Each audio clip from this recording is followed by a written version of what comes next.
Was good.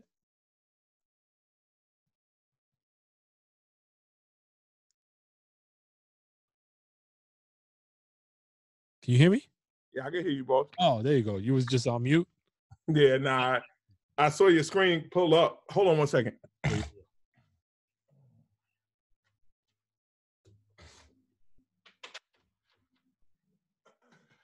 saw your screen pull up and was messing with the audio.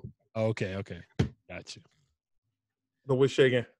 Not much, man. How's the Mother's Day prepping going? Look, I literally just came in maybe 45 minutes ago. 45 minutes ago, running around, got all that stuff, and gonna knock this out. Try to get my kids out to the park a little bit this afternoon. Weather here is good, so it's cool. Yo, it's just started. It was just snowing up here. So I live up in Rockland County. Okay. But I'm from the Bronx. But right now, I was just upstairs in the. I'm in the basement now, but I was up in the kitchen. Okay. And fucking it was like bombing snow. Shit was just dumping. And then now the sun just popped out. Right. It's some fucking. It's been pleasant here for sure, and it's going to be probably pleasant for a while, regardless to what the whole world is up underneath. But yeah.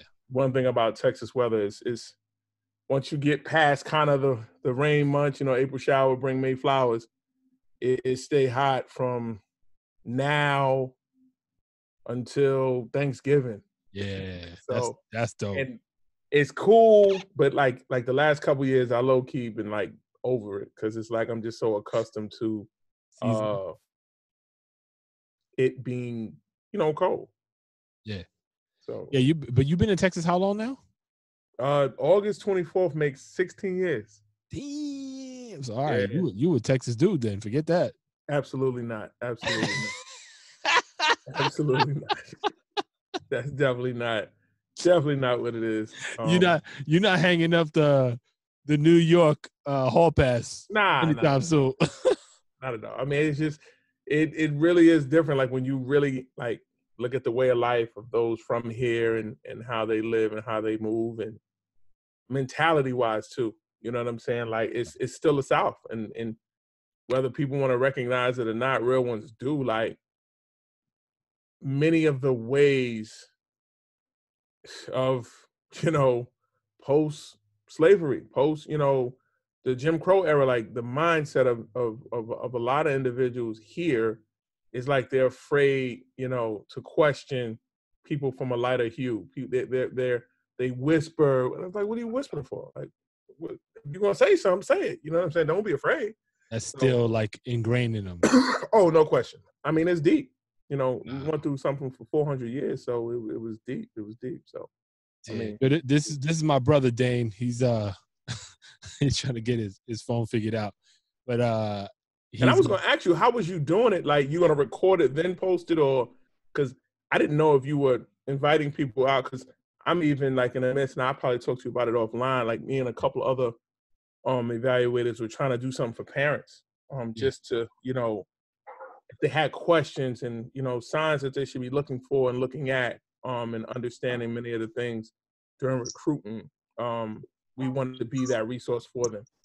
Yeah. So what medium were you looking to? Is that something you were trying to do consistently, or like a one-off?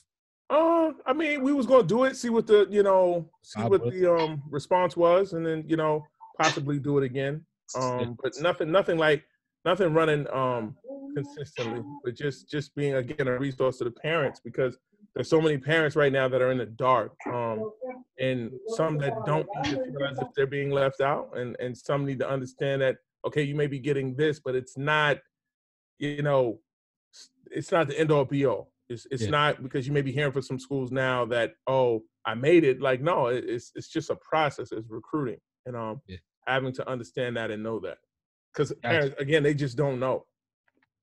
Yeah.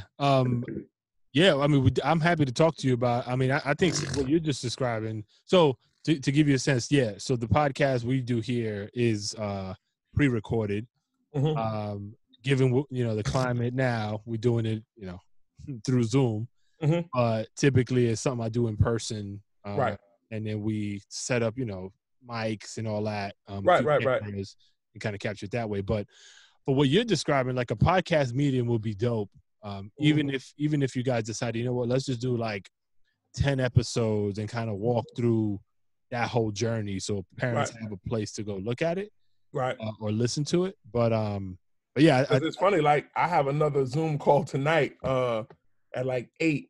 A good friend of mine, my man Alvin Brooks, he's assistant coach at Baylor.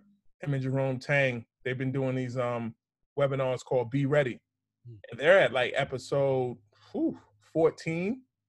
They give us homework, so tonight they like, because The Last Dance is the big talk, they like, yo, let's do a scouting report on like how would you beat the Bulls, and it's just like gave us numbers, and Zoom is crazy. Like is more than just me and you and your brother. Like you can go to separate rooms. Like they know all the tricks. They know all the tricks of the trade. Like step off, break a group off. Yeah, discuss as a group, still interacting. Then come back to the main group, and I'll gladly send you the link if you wanted to duck in and check it out. And it's like, but it's like the first 100. You have to be one of the first 100 to be on the Zoom.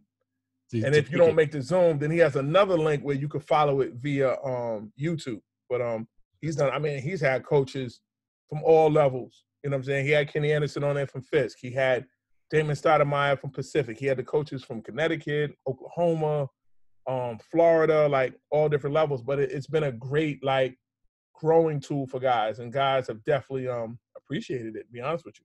Yeah, so my background is in advertising technology. So what I've done over the years is kind of use the digital mediums, particularly digital content creators, different platforms that I've represented to help them monetize the content that they create, right? And so what we're seeing now with the coronavirus is there's been an acceleration of a flight to digital means more than any time ever in the past, right? So like Zoom being a great example of that, but you see telemedicine as an example, right? That shit just, I was listening to some CNN report, and they were saying it went from, in the month of March, it went from about 20,000 people using telemedicine to, in a month's time, 300,000 people using telemedicine.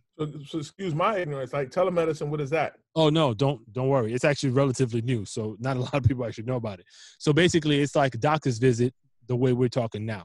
So they have it set up where you basically have an interaction with a doctor, and you tell him what your symptoms are. They go through their progression of how to analyze what's going on, and for like 90% of things, they can figure out from that conversation how to prescribe what they need to prescribe for you to get better, whether it be exercise or whatever the case is.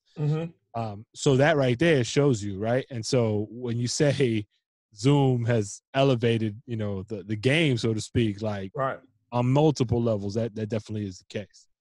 Okay, all right, cool. So Emilio, your audio's good? Yeah.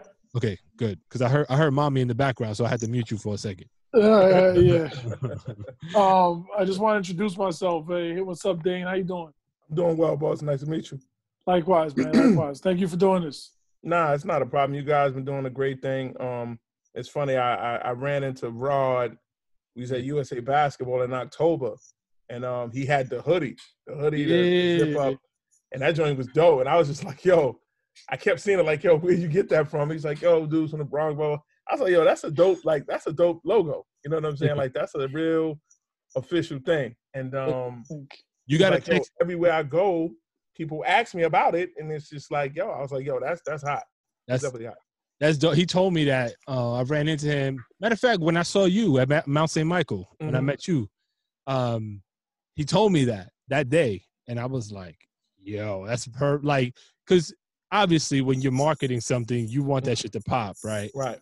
And it's all subjective. Like, I could think it's dope. My brother could think it's dope, but does it have that mass appeal? Right. And when he told me that, I was like, oh, you getting asked about it? I was like, okay.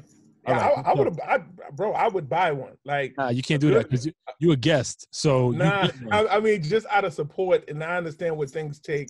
You talking about with a good, champion hoodie or something like that logo is hot. And then even I want to say it was on the back too. So it was like it was different where like it just wasn't on the front, it was on the back. So that was hot. That was definitely hot. So you're gonna have to, after we're done, you gotta text me your address and you gotta text me your size, your comfortable size.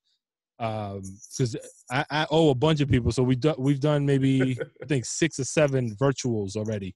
Typically, my style is after the episode, I give the guest a hoodie, and the hoodies I've only made for guests. Really? Well, that's cool. I feel honored now. I appreciate that. Yeah. Because like the way I look at it is like, yo, like, yes, I've been toying with the idea of like merch and all that, but really, like, I'm so interested in the essence of it that I haven't really thunk too much about, like, all right, how do I monetize and that kind of, like, loosely I'm thinking about it, but I'm really more focused on like, all right, get these stories, chain them together, try to build this repository for people to go to. Figure, organically, I feel like the opportunities will present themselves if it's popping enough, and then you figure it out. But I appreciate the feedback though. That's really that'll be dope. I mean, and I think the smart thing is getting it to the right movers and shakers, like those that like people look up to him. And Rod is like, it's funny because as quiet as he was as a player, as underrated as he was as a player, he's beloved. Up and down the Eastern Corridor. You know what I'm saying? For the years in the pain he put in Washington, to his humble beginnings in the Bronx. So it's like I got people in DC that revere Rod the way that people that in New York revere like Kenny Anderson or Stephon Marbury. Like DC, Baltimore love Rod, like love him to death. And he says he's like, yo, sometimes I be wondering like, do I get more love there than home? And yo, that's a real question. But like I told him, I said he raised so many people in that DC area with his style and his flair, that they if they could give him a statue, they would. You know what I'm saying? And Rod is a great dude. If we're talking about Rod Strickland, I just want to say I think it has a lot to do with the excuse me, the age bracket. You know what I mean? Who you're asking? True. Because a lot of the youth just don't know. They don't know. You know what I mean? A lot of the kids don't care to kind of look back on people. They think whoever's in front of them is the only one. You know what I mean? That's true. So it's kind of been, because even though he wasn't in my era per se, but I was young enough to still remember him play. Because especially on Washington. I'm 38. I'm 30. Okay. Yeah, 38. But but I'm saying I saw him playing the Bullets. What I'm saying is I'm talking about the Knicks. I'm talking about, we're going back to like when he played in New York and like whether he gets love here. That's what I'm trying to go on. But yeah, so anyway, but I just want to say like he's a legend in my eyes, 100%. Man, for sure. 100%. All right, so Dain, I'm gonna introduce you. Actually, one question before I do that. What high school did you play high school ball? Yeah. Okay, where? Don't say it like that, because I seen some shit. Like I spoke to Daniel R.S, and I'm like, I would have sworn he played high school ball. He's like, nah, I ain't playing no high school ball. So I don't assume shit. See, Daniel's different. Yeah. Daniel's different. He didn't play for reasons that he knows why he didn't play. Right. But no. Yeah, no, I was first team all BQ. At the time, it was Brooklyn, Queens, Bronx, Manhattan. Yeah. And the CSHA. I mean, I was all state. My senior year, McClancy, all that. So I mean, yeah. So and that's the funny part with my story, because you talking about in a time where reclassing it wasn't taboo, but it wasn't frequent, I should say. Yeah. So you talking about, my initial senior year was 95, 96. And at that time I was just 16 years old. Like I was 16 entering my senior year, which now you find 16-year-old freshmen and sophomores. So entering my senior year, McClancy, my birthday's October, I turned 17. So I was really young. I did the prep year at Northfield Mount Herman, and that's when I played there. And then from there, I went to Hampton, college, and up at Texas State. So that's all, part of it. But yeah, no, I definitely played. Okay. All right, good. Because I like I told you when we spoke, I lightly try to do some research, but then because I want there to be more organic kind of flavor to the combo. But I do want to get some sense of understanding, because I don't want it to be like, yo, they didn't do their homework, they didn't step it up. Right. And well, it's funny too, because think about this. It's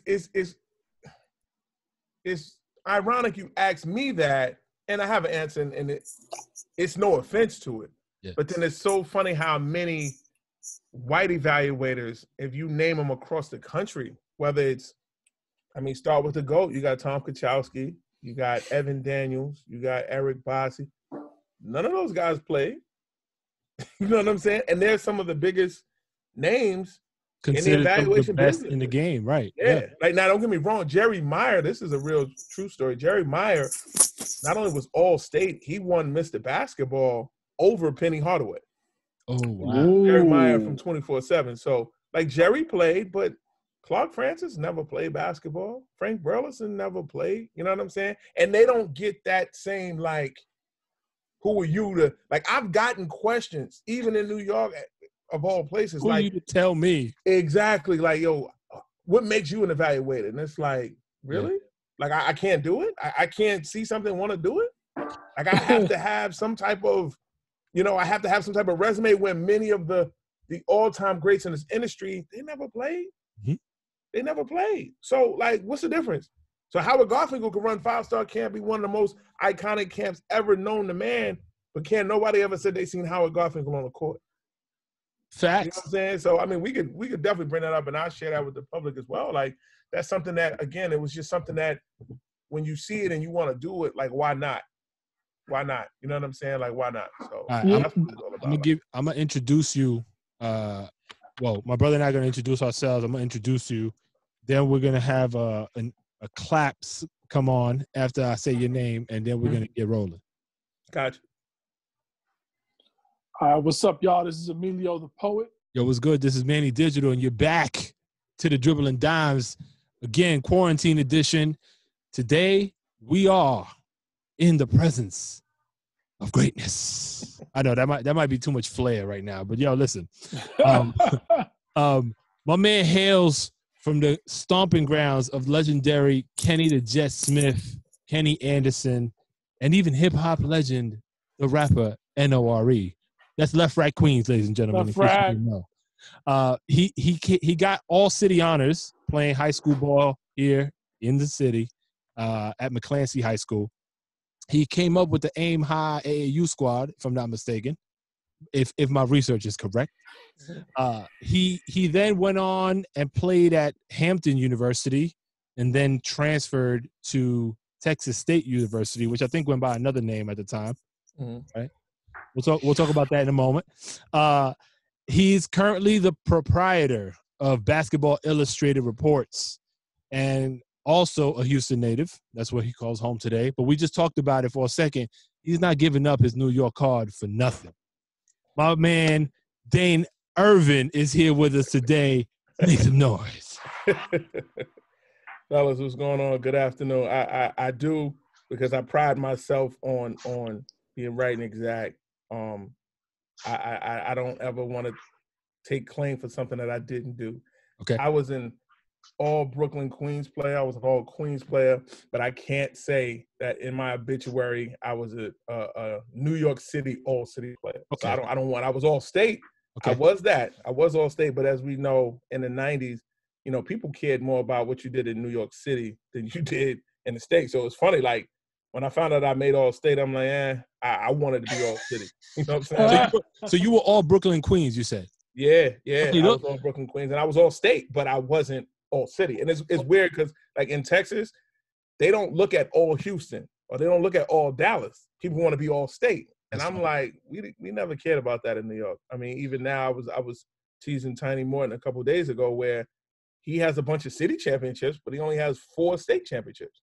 And it's like, he was like, I don't care about a state. Like, people want to win the city championship. And again, the city that we all come from, one that we all call home and we love dear to our hearts, it means that much more when you walk away with a city title, on whether it's a Catholic league or it's a public league. So, do you think this is a good point, and I know this year we didn't get a chance to see it because of the coronavirus, but this was going to be the first year that the state championship was going to be held at Fordham, right? Mm-hmm.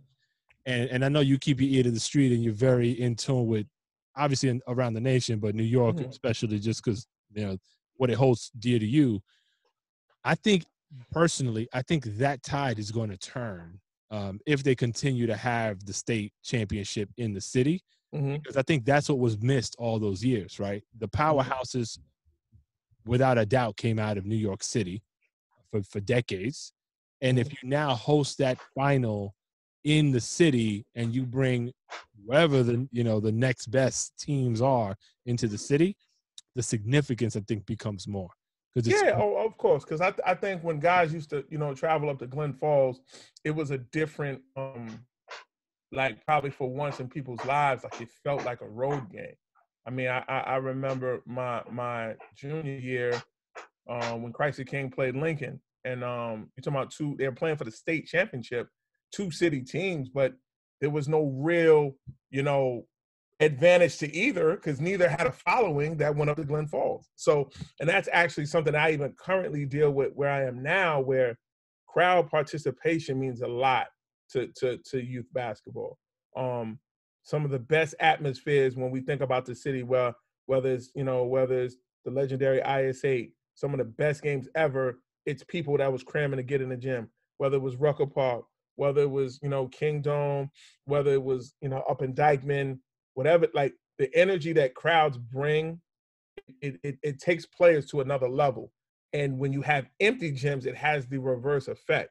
So, like here in Houston, they have some of the biggest field houses.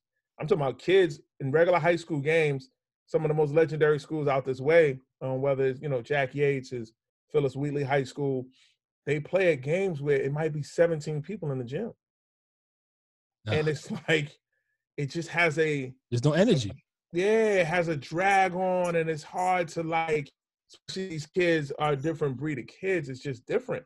And I think it doesn't prepare them for the next level. Whereas I think that's why what made New York so special, and it's still to this day for the real special ones that do make it out and go on to higher levels, it's when you play in some of these when you play in some of these platforms where the energy in the park and people are standing on a court and they're screaming and they're talking back and forth, that prepares you to go to some of the biggest arenas in college basketball and perform at a high level. And I think that's the one tattoo that New Yorkers as a whole, we all have, once we leave the city. Like, we're prepared to play on any stage in college basketball, professional basketball overseas that some other people are not ready for. Like, they get the bright light fright. And a New Yorker, you rarely see that. You rarely see a New Yorker not step up to the plate when the lights are on. So,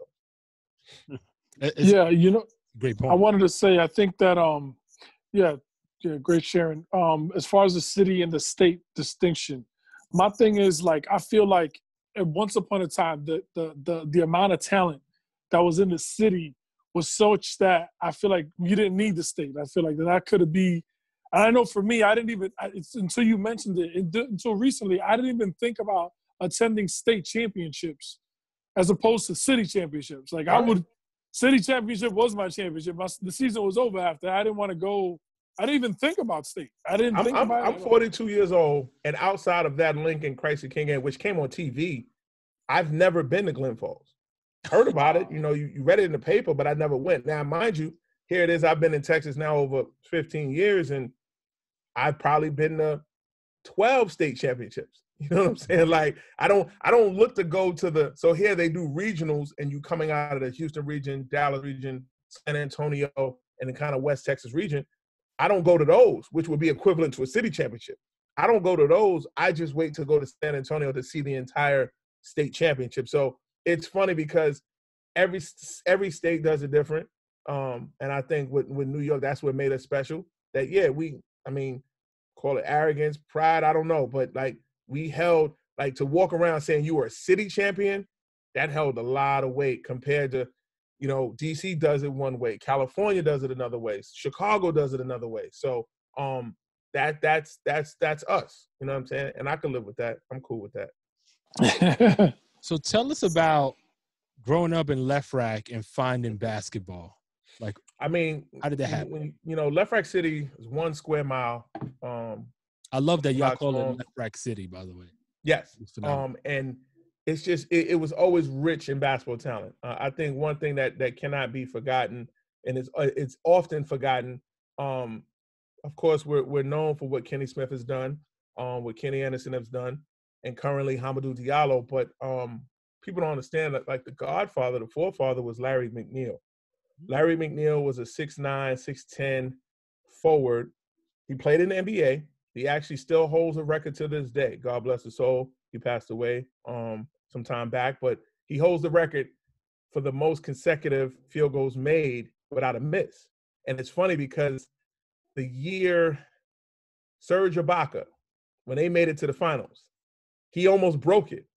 And I was nervous. I was watching, and I was like, man, I hope, like Larry Mack, he went to Marquette, played for the, I want to say it's Al McGuire, one of the McGuire brothers, but he played at Marquette, and he played in Kansas City with Tiny Archibald. And Larry McNeil, I mean, you do your homework on him. He was a known legend. He was the first. So Larry Mack was first. Wow. Then came Kenny Smith. Then came Kenny Anderson. And then so many others, Tyler Brown, Kamani Young. We had Brian Dunston. Brian Dunston is the nephew of Sean Dunston, legendary shortstop for the Chicago Cubs. Brian Dunston got a shot at the league with the Los Angeles Lakers. So we've had not just a tremendous amount of talent that come from our neighborhood, but like once the path was set, I think, because Kenny Smith had the bells and whistles of being a McDonald All-American, going to North Carolina, playing for legendary Dean Smith. It went from there. The best thing that we had was a mentor to us all, and he goes by the name of Vincent Smith. He's the older brother of Kenny and Kenny Smith, and he took everyone under his wing. And he's someone that, I owe my life to, and I could never, ever pay back. Glad to still have him here with me. He lives currently on the West Coast, but I speak to him as often as I can, just to share, the knowledge of how to guide through this. And you talking about someone who did it with a pure heart, and he never did it with any ill intention. He never did it with any motive other than making sure that we all went to college for free. Now, if you turned out to be a pro, that was great. But that was extra. Exactly. But like, he had so many guys that he had some go pro, he had some that didn't. And he never wavered on the love of any of us. And it was just his teachings. And when I saw the power that he had early on, it taught me that if I don't make it as a professional, that there is a life for me somewhere in the sport. And how old were you when you came to that realization? Like when you, because and you see it, I mean, throughout the decades, you see this, but I think now it's more ever present, I think, than probably ever. There's no, it's tunnel vision to the league. Like that's right. Everybody's thing, right? They're bypassing college in a lot of cases. I mean, that's not the reality for a lot of these kids, but they're thinking like one and done. Like, yeah, right. I'm that dude. It sounds like you were relatively young when you came to the realization, like, okay, if I don't make it to the league, if that was your aspiration, there's other opportunities, and Vincent seems to have like can help facilitate some of that. Right. So I mean, you're talking about.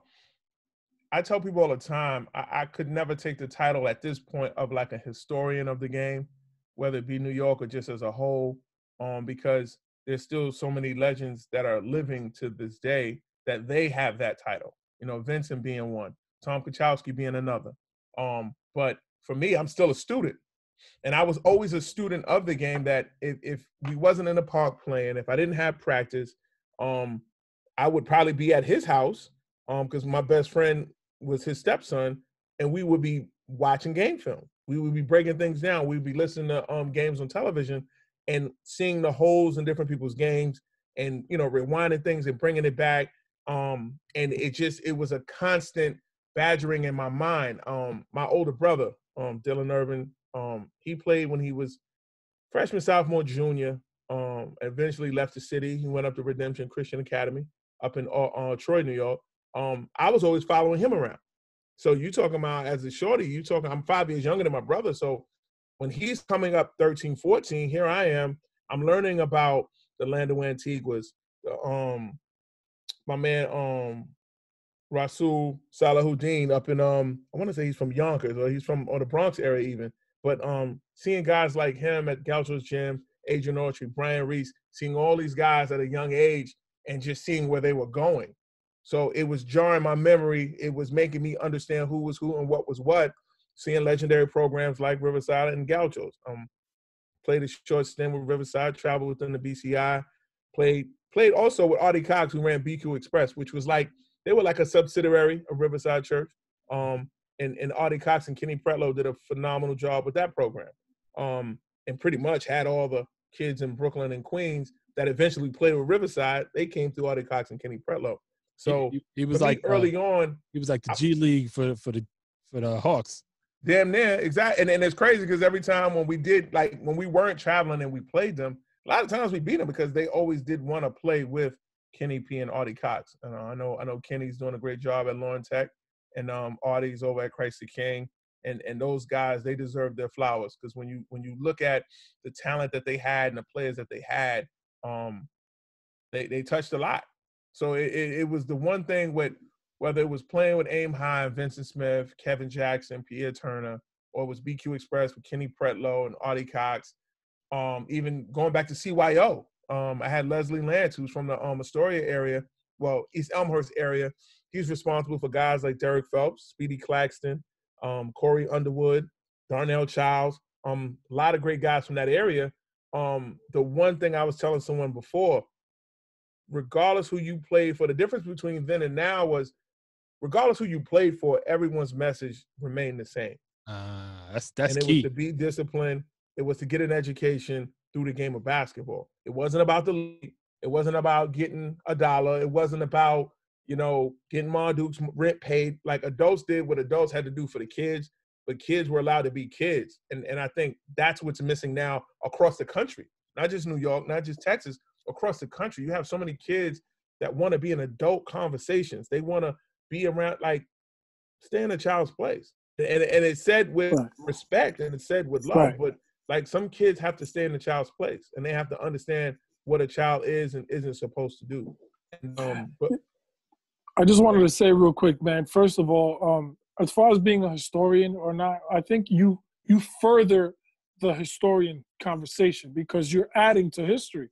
Mm-hmm. Before this conversation, admittedly, I wouldn't have known of guys prior, as far as known, and I know there's a lot more players like Mark Jackson, Kenny Anderson, but I'm talking about like how you were stating about who gets their flowers. You're talking about Kenny Smith, you're talking about Kenny Anderson, Ross Strickland. I personally wouldn't have known names prior to that, as far as from a big scale. And again, I mentioned Mark Jackson again because I understand he's big for me. But you understand what I'm saying? So I think that's I want to commend you, first of all. I want to kind of give you those flowers because we further that. You're the mentor now. You're the coach now. You're the overseer, basically. Because if you don't speak up and people like yourself don't speak up, and the kind of history is kind of in vain almost, because I mentioned earlier, some people don't know who Ross Strickland is. And that's unfortunate because, I mean, as they say, if you don't know where you came from, you can't know where you're going, or the past is destined to repeat itself. And it's information that's out there. You're talking about a lot of individuals that are still alive that you can walk up to and have these conversations with.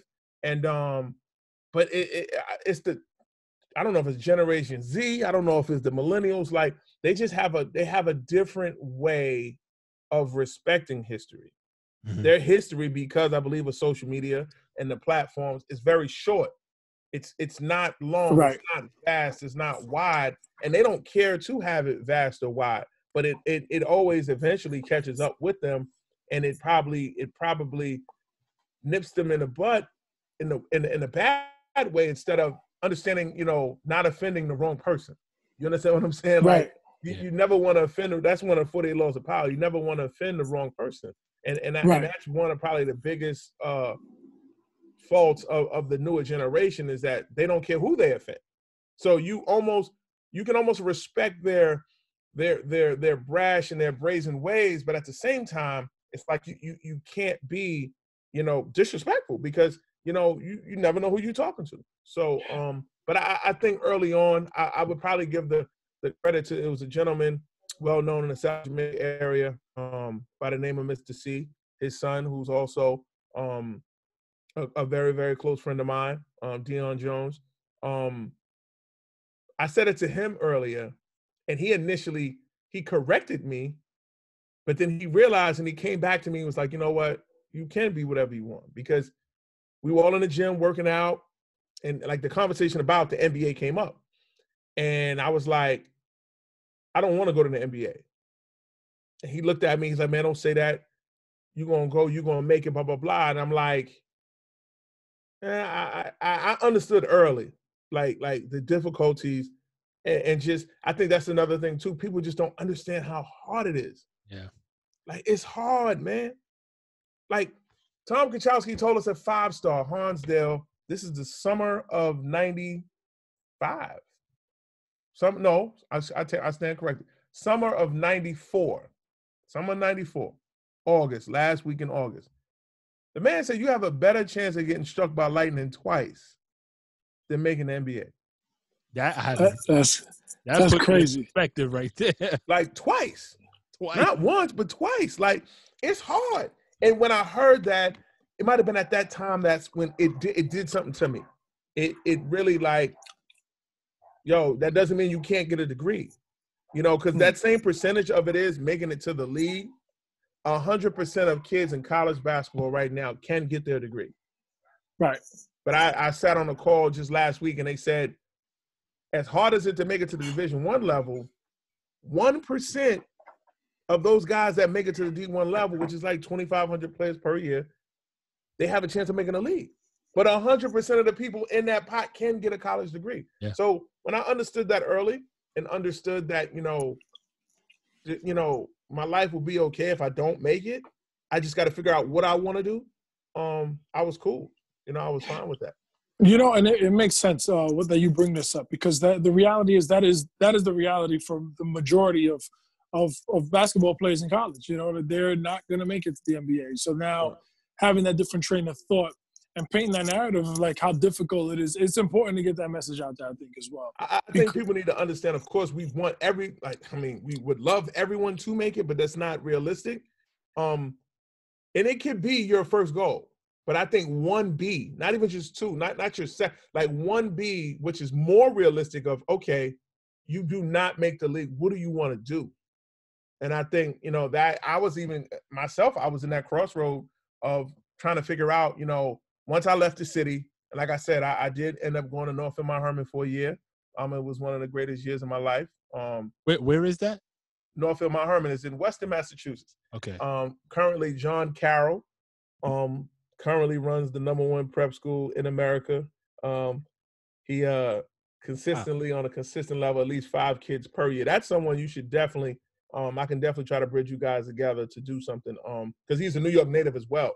But he qualifies then. Yeah, you gotta have that. Phenomenal job up at North Mount Herman. But I actually played for Bill Batty. We both played for Bill Batty at the time. But it was a prep year that I did. Actually, another brother of mine, Ed Lacayo, he's from the Bronx as well. He went to All Hallows and then going to Lehigh. So he went to Lehigh from Northfield right before the whole C.J. McCollum wave. And he always says he pays the way for CJ, but did a year prep school, and it was a great experience for me because at the time I was a very, very young senior. You know, I was 17 years old. So in doing that prep year, opened my eyes to a lot. And even I tell people all the time, even with the prep year, you know, I stepped on the Hampton University campus. I was still 17 years old. So I wasn't old. I wasn't, 19, 20. You see it now in the games that are played that, with the whole reclass thing. That's why for me, it's not a sensitive topic, but I feel a way about it because I see the abuse of it. You know what I'm saying? I really do. I know kids currently right now across the country that can go to a university right now and go to a great school, but they're talking about, I'm going to reclass. Like, for what? Yeah, why? Because they feel like they get another year of like showing all. Well, I think some people believe they think the older they are, the more of an advantage they would have. Okay. But I tell people all the time, Devin Booker just finished his 5th year in the NBA, and Devin Booker is only 23 years old. So take it how you may. Like, it's not about being older. It's really not. It's absolutely not. It's about having a skill. It's about having an ability. And if you don't have that, there's no space for you. You can reclass all the times all you want. If you don't have that ability, you're not going to make it. Hold on 1 second. Let me just get this before I forget it because I've been holding on to this one and I don't have a pen to write it down. So we was talking a little bit about kind of the old school, right? The old school. And when I say old school, I'm talking about like the mid-90s when you came up playing high school ball. Thanks for making me feel old. Don't worry, I'm right there with you, bro. I'm 40. I'm right there with you.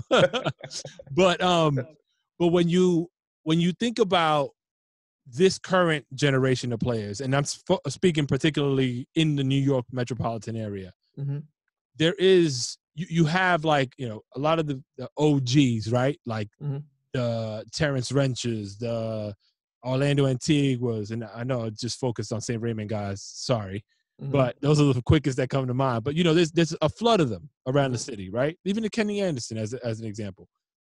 I think one of the things, and it's really difficult to do, but I think one of the things that would help kind of pass the torch from a historical context and be able to give these guys that history is being able to see, feel, touch, learn from these legends from their backyards here, right? So like, here's the funny part in the disconnect, because I sat down with another coach and we broke down that disconnect you're speaking of. Many of the greats that taught all those guys you mentioned the game, they're either no longer living or they're not in New York City. Yeah. When they taught them the game, they taught us all to go. So you take Vincent Smith, when he all taught us the science of the game, it wasn't to stay in New York, unfortunately. Yeah. When Artie Green taught the Kenny Satterfields or the Andre Barretts, it wasn't to stay in the city. The Abidads, Gil Reynolds, God bless his dead in Brooklyn, it was never to stay in your area. And many guys listened and they got away. So when they got away, that created the disconnect, because now Terrence Wrencher goes to Texas, Orlando goes to Pittsburgh, Kamani Young goes to UTEP. They don't come back.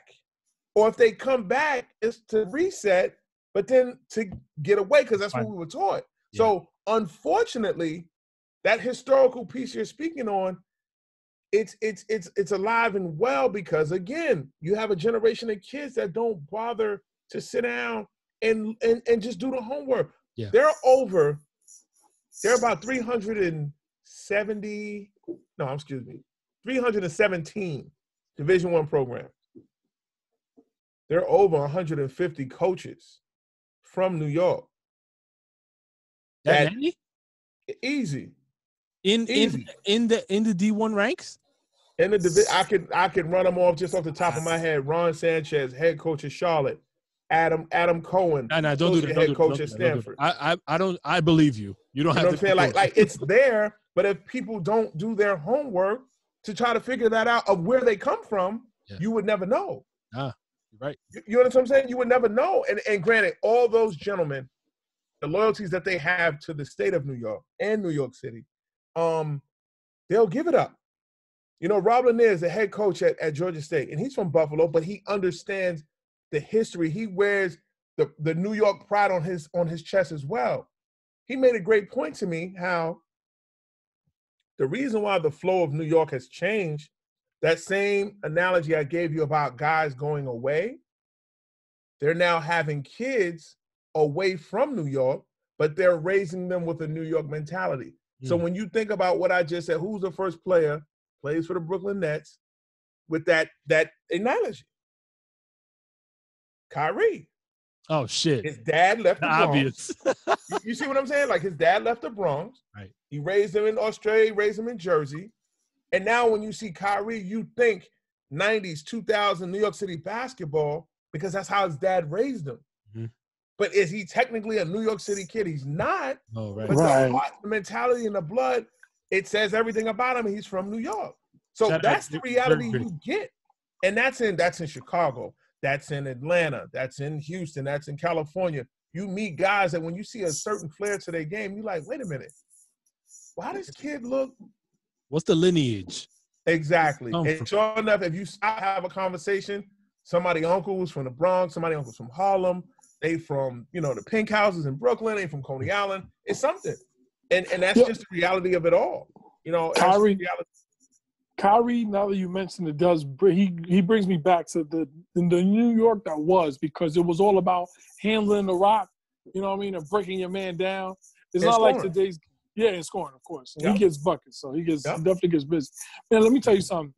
First of all, we've asked that question about the departure of the culture of centered greats, right? And the history not being here. And you kind of, for me, I can speak for myself. I'm sure my brother feels the same. You kind of put it all into perspective for us today, because to be honest with you, from a very fundamental perspective, it makes sense that people take what they know and go, go elsewhere, go to Texas or go wherever your opportunity goes. I think it's a good thing. But I think it's maybe this is up to us or this generation now to kind of pull that back, and that's what we're trying to do here on Dribble and Dimes. Kind of pull it back and bring it home in terms of just for an understanding, for everyone to share in this vast knowledge and the vast array of beautiful history that is New York City basketball. So thank you for that. No, not a problem. I think with this quarantine more than anything, and I'm glad you call it the quarantine edition, it's got to somehow be a way where this stuff gets marketed to the youth to make them understand you can't get in the gym. You can't go to the parks. So more than anything, there's two things that you coming out of this quarantine as a player, and I've said this on a couple other platforms. You should physically actually be better because you can get your push-ups in, you can get your dips in, you get your pull-ups in. You can do that all in the house.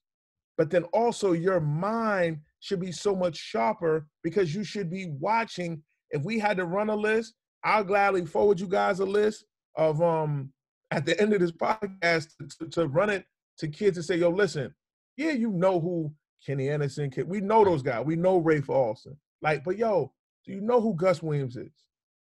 Do you know who Vinnie Johnson is? Do you know who Vern Fleming is? They need to get, because they had nothing but time. Yo, the microwave, Vern memo, Fleming, love it. I heard an early memo that school may not start until January. Yeah. January. And granted, that's in Texas. I've heard other dates in the New York area, but my thing is if school does not start until then, there is no reason why a kid doesn't do his homework on Eric Malik Sealy, Brian Reese. Because I think, again, like you said earlier, people just think the NBA and they stop there. No, there's some guys that was All-Americans that was really good. Yeah. Find out why Jamal Mashburn wasn't a McDonald All-American, but Anthony Cade was. And that's no knock to Anthony Cade, but clearly Anthony Cade must have been good if he made it and Jamal Mashburn didn't. People need to do their homework on a Pop Jennings. They need to do their homework on a Ralph James. These are individuals that were New York City greats. I need you to explain to me. We need to talk about that Jamal Mashburn situation. I don't know. So what happened? I mean, my memory, and it's crazy because Jamal turned it up late. I think the Jamal that people see now or they saw at Kentucky or they saw in the NBA in Dallas, that wasn't Jamal Mashburn in high school. Jamal was vastly out of shape. He didn't look the part. He didn't pass the eye test. That's the only thing. That is the only thing I can think why he did not make it. But you talking about they won the city championship. He threw them on their shoulders. He book bagged them, and he did what he had to do. And when he got to Kentucky, they were. I want to say he was he didn't play the first year, or they were on probation. Then that's what they were on probation. So it was out of sight, out of mind. But when Jamal hit that stage in that legendary sophomore year when they played Duke in that game when Leighton hit the shot, which to this day, I can't even stomach to watch. When he fouls out that game, I stopped watching that game. I can't watch it because it changed the complexion of the game. It really did. But that Jamal Mashburn, and then the Jamal Mashburn that took him to the Final Four the next year that lost to Michigan, that wasn't the Jamal Mashburn at Cardinal Hayes. So that's the only thing I can think of. But it's so many baffling snubs of the McDonald American game. He's one. Rod is another one. Rod was the number 1 point guard in the country. Actually, you're right. He did talk about that on this podcast. He was the number 1 point guard in the country. He didn't make it. So it's a lot of guys when you look back and you say, well, why didn't he make it? And that hurts. That stings. Yeah. Because the same way that Isaiah still feels a way about being left off the dream team. There's some guys where the McDonald American game snub, it some of them, it fuels them. It takes them to another level, which overall that's a good thing. But, we talk about rankings. It don't mean nothing to us as adults when people put out different rankings. But to those kids, it means something. It doesn't sit well with them. It bothers them. And I understand it. You know what I'm saying? You have to understand that because people have emotions and people have feelings too. So it's one of those things where it happens. But the city. Go ahead. I'm sorry, man. I just wanted to ask because you said that Jamal didn't pass the eye test for you. Mm-hmm. My question is because they were winning the city championship. It's a big deal. I mean, and you said that he book bagged them, so he must have been good. My question is, maybe you didn't see him as a future NBA pro, but was he, in terms of just that time, would you say he was the best player in the country? Because this is what you got to remember or understand with the process to the McDonald game. Like even now, and I'm quite sure then it was probably the same. The voting for it happened so early. Like here's a real jewel that some people don't understand. By December 31st, the McDonald American process is over. They named the team 2 weeks later at the Hoop Hall, which is Martin Luther King weekend. So are they basing it largely on the year before then? And you know what's so crazy? That's not in writing, but for those in the industry that know it, for the most part, yeah. That's how it's like. I give that same note to any kid. And it's sad because they had their summer and spring taken away from them. But like take a kid like Malachi Smith, who had a great, phenomenal first team, all Catholic league.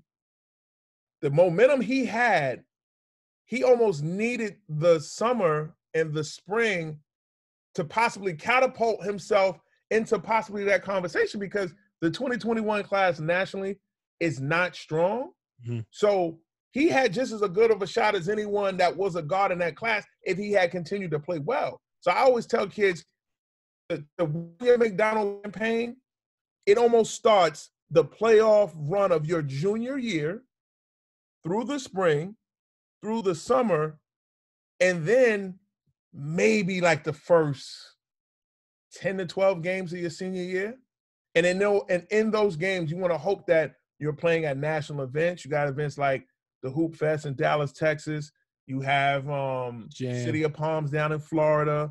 You have Keith Stevens does a great event down in the D.C., the National Hoop Fest down in Washington, D.C. Those events, that's going to garner a lot of the McDonald voters, a lot of media coverage, and you want to have like a 40-point game. You want to have 35 against someone good and show that you're just as good as whoever that they're claiming to be, whatever, and leaving a lasting impression with many of those voters. And then, like I said, the voting is pretty much over by December 31st. That come Hoop Hall, they're coming out with the list. That's a hell of a hot take. That's interesting, man. That's again. This is man. Listen, man. This is why we pick. We know how to pick them here in Dribble and Dimes, man. Because you're schooling us and the youth. You're the youth bulletproof. Nah. Hell yeah, no, man. Look, for real, like, because this is like a history lesson 101.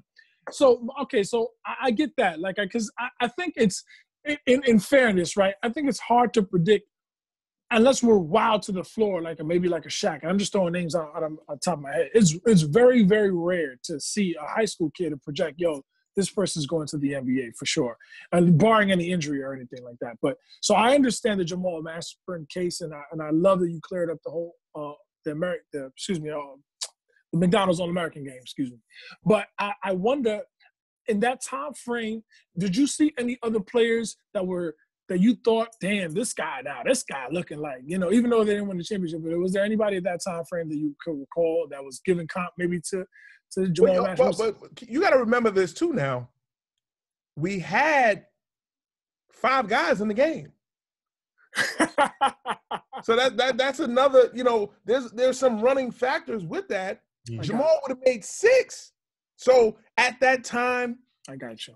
They probably wasn't ready to say, man, New York first of all, people always think we're always, inflated individuals when it comes to the game. Right. But you're talking about that time, we had Derek Phelps, we had Adrian Autry, we had Khalid Reeves, we had Brian Reese, and we had Nate. So that was that class.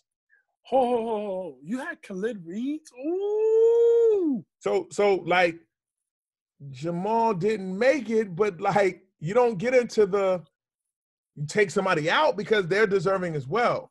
Gotcha. It's just it comes down to a number situation where it's like, oh, he didn't make it. No disrespect. Like it's just the way the cookie crumbled. Yeah, like it's unfortunate, but I mean, no, but now I see it. I do see now your point, man. Like that's a stack right there, Ron. It's stacked right there. It's stacked. Right. Like, and that go. You know what's crazy though? That goes to anybody, even now. If you have, it's unfortunate that they do the game so early. And the crazy part is the masses, and I mean the masses. Some of them don't understand the process of that game and how early you have to start prepping yourself. So you take someone like R.J. Davis, who had a phenomenal senior year this year. R.J. Davis didn't just turn it on now. Right.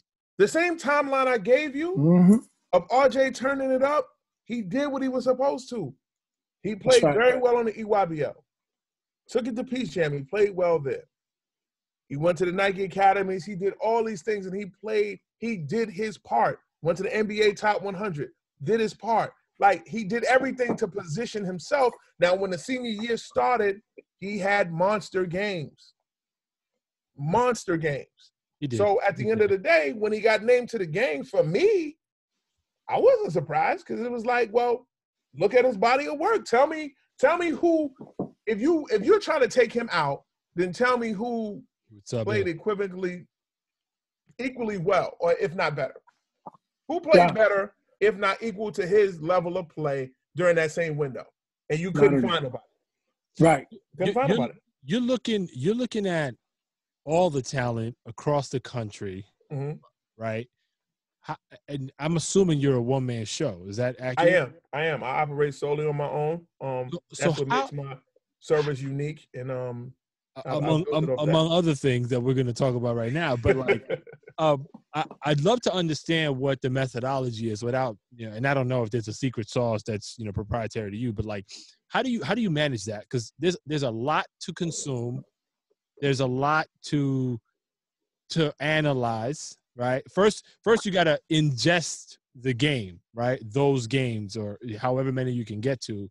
Then there's, I'm assuming, another layer of like networking that you have to do among your colleagues and coaches and all that. Like, what is the process for you to be a good evaluator?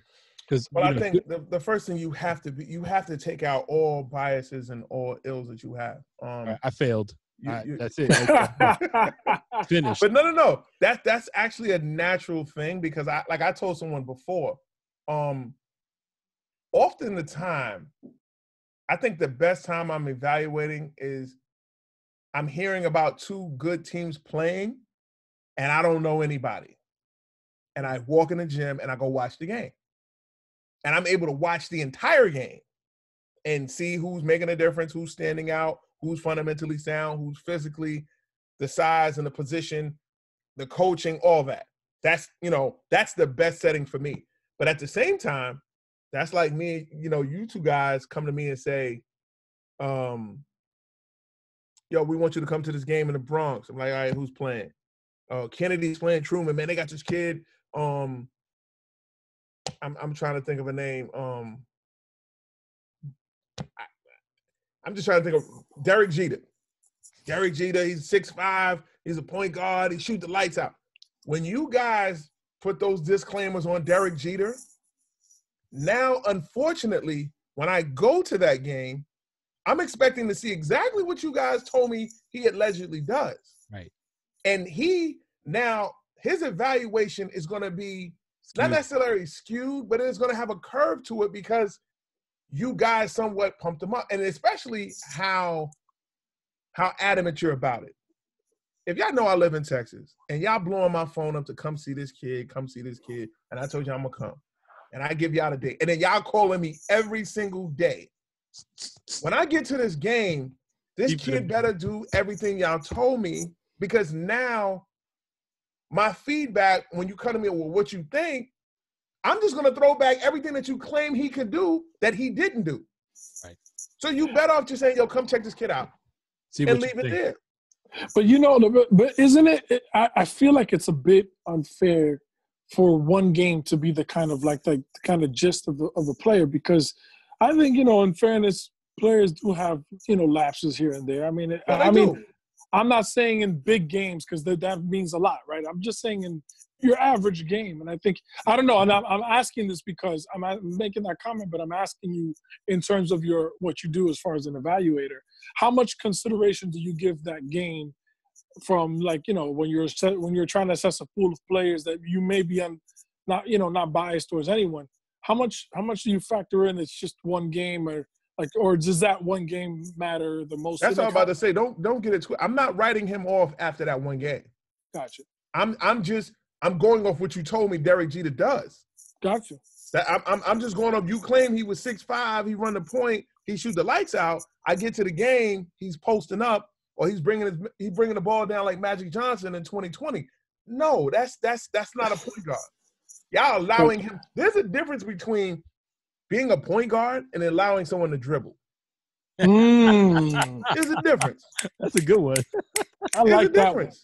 Like people don't understand, like, again, and I'm going to reference these two gentlemen because they've had a profound effect on my evaluation skills and the way I see the game. But between Vincent Smith and Tom Kachowski, like, the little jewels that they've given me over life or in conversations that I've had, I've taken those jewels and I've added it to my own repertoire of understanding the game.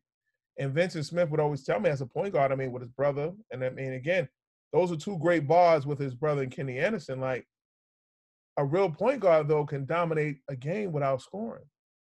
And when I was younger, I'm like, well, what do you mean? And he would break it down. Understanding the tempo, understanding the pace.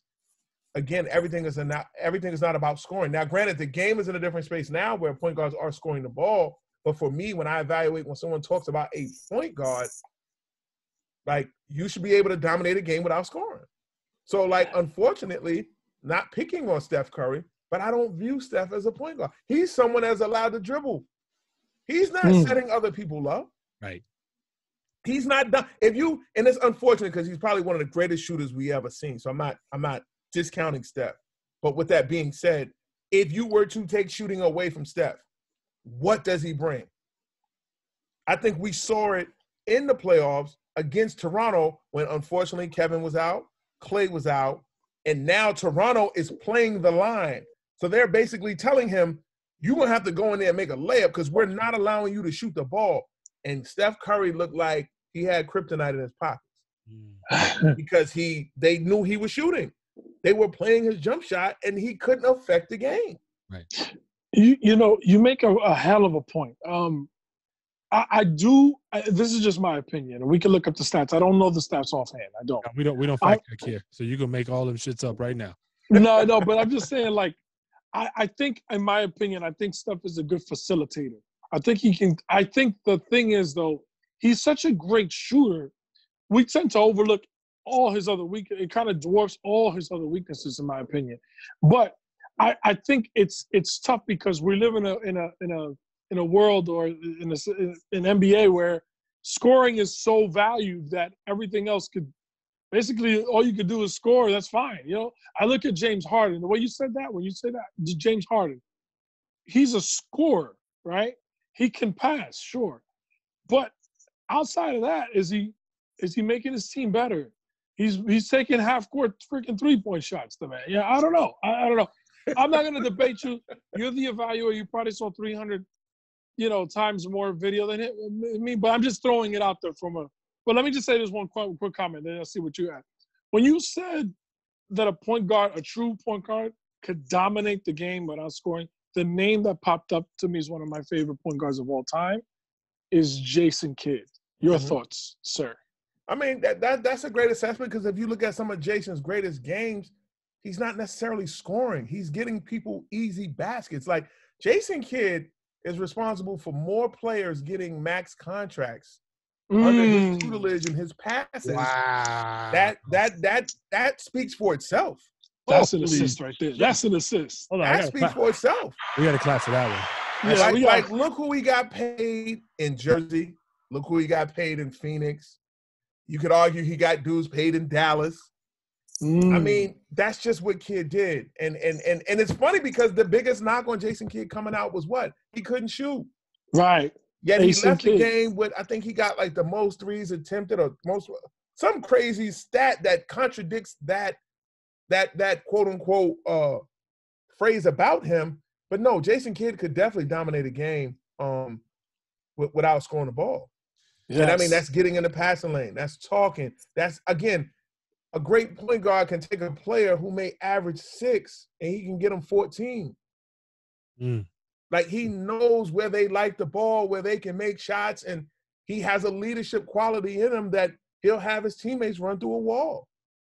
You know, people don't understand in the 96 McDonald game, Shaheen Holloway, another New Yorker, head coach at St. Peter's, he was the McDonald game MVP. He didn't have the most points. He didn't. But if you look at that game and how he got guys easy baskets, they ran the floor. He made it look so simple and so easy. He was a game MVP. And it's a game with Kobe, Jermaine O'Neal, Tim Thomas, Lester Earl, Steven Jackson. All those guys were in that game. And it's funny because I know. Right? Felipe was on there? No, Felipe was 94. Okay. Felipe was 94. Shaheen was 96. Oh no, Tim Thomas. Yeah, Tim Thomas was in that game. Yep, Tim Thomas. But like, you know, people were trying to rib on who should have got that. No, Shaheen should have got the MVP. The person who won it got it. It is what it is. Like, he did what he did. But that will always be my lifeline assessment of a point guard, though. Like, can I take you back for a second? Because I want you to explain to us that moment when you decided. Well, we're gonna go back also. I want to get into just your journey from high school to college and hoops and that thing. But like, Basketball Illustrated reports.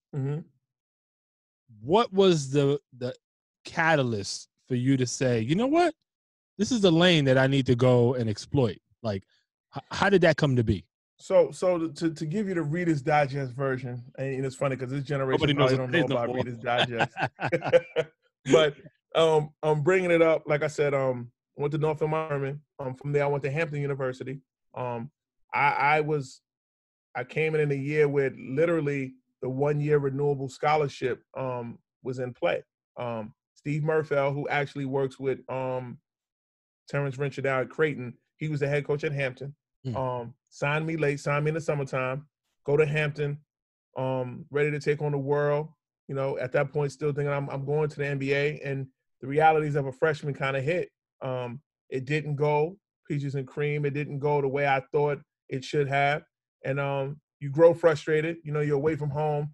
Don't get me wrong, Hampton University is a great university that if I knew better now, I probably would have stayed, which, again, I'm always going to bring it back to New York connections. Jamal Robinson, who played at McClancy as well, played at Virginia. He's assistant coach at Hampton right now, who's doing a phenomenal job in the Big South. But I didn't want to be there anymore. At the time, it was a bunch of New Yorkers down at Angelina Junior College. Good friend of mine, Eric Chatfield, he was there. Eric played at LaSalle. And they just went to the JUCO National Tournament. They had lost to Steve Francis and those guys. But he was like, yo, bro, like, if you don't like it there, come here with me. You know, we'd have both been sophomores together. And I took him up on that. Got me down there. Third game of the year. Actually, we're playing against Flip Murray. He was at Meridian Junior College. Wow. We were playing at Bossier Parish in northern Louisiana, which is right outside of Shreveport. It's like right across the bridge from Shreveport. But playing against them, very next game, I break my wrist. So broke my left wrist. It's a scaphoid bone. I still got the scar to show to this day. Hell no. And I'm out for that whole year. So now my boy Eric, actually my man Kareem Bartlett, he was there as well. Kareem actually went to Cardinal Hayes. He's from the Bronx. He went to Cardinal Hayes, and he too ended up down at junior college down there. I mean, it was a bunch of us. We had, for it to be a Texas junior college, we had 7 guys from New York City on the team. You know what I'm saying? Damn. So they had the plug, and the comfort was there more than it was in Hampton. Right. So, but I'm out that year. So then I come back the next year. Eric's going now. He transfers on to New Mexico, and all is going well. I'm playing well, and this is when I learned. This was a harsh, but truthful lesson for me. This was going into 2000, and the coaches wanted us back on campus on December 31st. And my parents actually drove from New York to Tallahassee during the Thanksgiving event. And they told my coach, like, you know, we don't feel comfortable about the Y2K scare, yada, yada, yada. We would prefer if Dain comes back, you know, after the new year. And this is when you learn that, you know, especially when you're in a college program, what the coach says, the coach means. You know what I'm saying? But I'm listening to my parents. I end up staying, and literally, captain of the team, was leading the team in scoring, whole nine. He kicked me off the team. And I'm like at a huge crossroads. You talking about I came here, I left Hampton. What am I gonna do? One of the most hurtful days, disappointing days, because to have your moms cry and want you to come home. And at that space, we was going into the second semester. I literally had 12 hours before graduating. I knew I couldn't come back to New York because I knew if I had came back getting my education, I probably never would have fulfilled that. Maybe I would have, but too much. I felt it would have been against better judgment, me coming back home and just being home. And a little embarrassment for myself as well. It kicked in. I didn't want to do that. So I stayed. I had a guardian angel by the name of Miss Haynes. She lived in Lufkin, Texas. And she took me in. She was like, she had 3 young boys, and she said, I don't want anything from you. But I just want you to help me take care of my sons. You're a young man, respectful. People tend to gravitate towards you, and I feel a positive energy. And I literally slept on her couch the whole second semester of that sophomore year. And but again, I'm still out of a scholarship though. I have nothing. I was supposed to be playing to gain that. School year ends. I'm back in Houston. I'm working out because that's another great thing. I mean, the basketball guards have been with me. You know, people often talk about basketball guards. They've been along with me this entire journey because I just had so many things afforded to me when I thought was falling apart. Another layer always stepped up. So at that time, instead of coming home every summer, you know, and playing on the crucial summer grind, you know, going against people like, you know, Sean Bell, Big Mouth Rye, and those guys, I was always in Houston. At the time, Kenny Smith was living in Houston with his son, daughter, and his wife. And his brother, Vince, was living in Houston as well. And we all just stayed at his house. We worked out twice a day. We did what we were supposed to if we did. Kenny would give us one of his toys, and we'd ride around the city, scooping something, doing whatever. That was our routine every summer. Myself, Talik Brown, good friend of mine, Raheem Johnson, who also went the JUCO route. He was first team JUCO All-American, led JUCO in scoring, actually, at N.O.R.E in Texas as well. But that's what we did. So I'm doing that, working out, but yet I don't have nowhere to go that coming August. And again, late July, get a call from Texas State. Dennis Nutt, he had hired Greg Young. Coach Young is now at UT Arlington to this day. We had played them before I was removed from the team, and I played well. Had 25 and 17, and 17 boards. I wasn't a passer or nothing like that. Yeah, well, that's all. Hey, that ain't too shabby, my You was brother. the black 17? hole? And I wasn't no black hole, not at all, not at all. But he basically stood up for me. He said, "Oh, listen, you know, Guy Davis, who's the head coach at the time, and he's now the athletic director at Angelina College. He's a hard ass. He's an old school, you know, just take no shit kind of man. I don't know if I could say that. Of course you can. But, of course you can. You're damn right. It's about time you let his shit out. You know what I mean? But Coach Young knew what kind of guy Guy Davis was, and he found out like, yo, coach, what really happened? And he told him. He said, so wait a minute. The captain of your team, leading scorer the whole night, you kick him off the team because he came back from Christmas break late. Like, he don't drink, he don't smoke, which I still don't to this day. And he was like, no. He felt what he did was getting control of the team. We had some young Wildcats, and he thought about doing something like that, which, you know, and it taught me the business early. You know, that, you know, again, when somebody tells you to do something, you have to do it. And when he said that and he got the clearance on that, they immediately got me on the line. I had no other options. I took what I had to take. And ended up going to Texas State.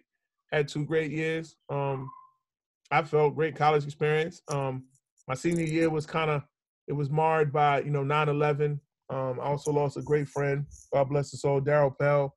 He was killed. And my senior year was just kind of rough. But at that point, I knew the deal that I made with the basketball gods, and it was just about getting an education. So at this point, I'm like, oh, cool. Like, I'm graduating. It's over. I'm not thinking about the NBA. I'm not thinking about overseas at this time. I'm like, yo, I'm just graduating. I'm getting out of here. Like, it's what it is. So I graduate May 12, 2002. And that summer, I stay in Houston. So now I'm trying to go overseas now. Mm-hmm. Doesn't happen. No problem. I come home October 30th, which was the day after Jam Master Jay got killed, which was the day after my birthday. I come back to New York City. And I'm good. I'm refreshed. I mean, I'm back in my neighborhood. I'm back in Lefrak. I'm even hearing the ignorance of people telling me, oh, well, you didn't make it. And I'm scratching my head like, wait a minute. I just played basketball my entire life. I've never had to pay a dime for my education. And I got people in their mindset telling me that I didn't make it. Like, wow. Like, it goes to show you the ignorance of some. What you just said is the pinnacle on this podcast, meaning I look at what you just described as the championship, right? Like, yo, you played at a high level, the game that you love. You were able to use that to go and, get an education for free. Mm-hmm. Whether or not you took advantage of that, that's, unfortunately not always the case. But those that do take advantage of that, bro, like that's what you're supposed to do. Like, right. They putting it in, the gods put it on your lap. You gotta flush that, right? Like that's the sad. I think that's the sad reality. And I guarantee you, if you guys poll many of the guys that you either have on your platform or just different guys around the city that that played at some of the most prestigious universities in the country, ask them, say, wait a minute. And really ask the four-year guys too, because it'll surprise you how many guys that went to four-year schools, they have really don't have an excuse because they were doing summer school the whole night that did not graduate. That's unfortunate. It's a lot. And it's not shaming them, but that narrative with our youth and even some of our younger adults, they got to change that. They got to change that. They got to fix, stop going to these schools and not graduating. You need to graduate. Like, it's important. And it needs to be done. And I couldn't have it any other way. I was going to be the first male on my father's side of the family with the Ervin last name to graduate from college. So for me, I had those motivations and I know I had to do it. I had to, I knew I wanted to be married and have kids one day. It's something that having those conversations with my sons now who are, 7 and 3, that one day we're going to be able to talk about. So it's just so important, the education piece that I think is often forgotten by not just New York City players, but players around the country. There's so many guys, you see them later, mid-20s or mid-30s, they're on the AAU scene, and they were great players. And you get to talking with them and you figure out, what's going on and what you're doing. And then they want a job. And then you ask you, did you get your degree? Oh, man, I need a couple hours short. Like, what are you talking about? Yo, that's the worst. Like, get it done. Like, what are we talking about? Right. Like, there's no reason why, that should be lingering out there. Now, granted, you might have had a child. You may need a job. But, it's part of – it's not going to be easy. I have a question. Granted, when you should have did it, it was easy. And now it's probably even harder.